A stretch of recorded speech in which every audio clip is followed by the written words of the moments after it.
What spiritual resources do you have? Where are your roots?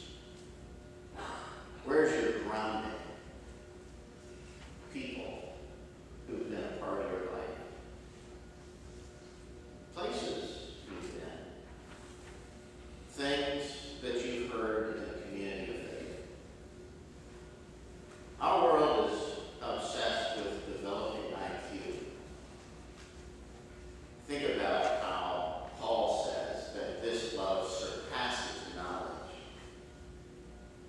And yet there are companies who will sell us audio recordings of foreign languages so that women during their pregnancy can expose their fetus to languages so that when they're older they'll be able to speak many different languages. You ever bought those little Improve Your IQ books in the bookstore? We love trivia shows. We love knowledge.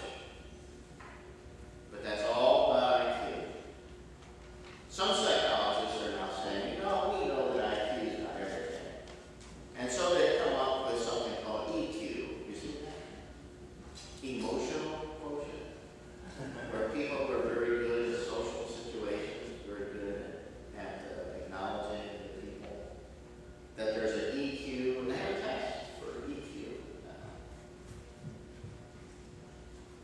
But in the people of faith, why can't we talk about an SQ? A spirit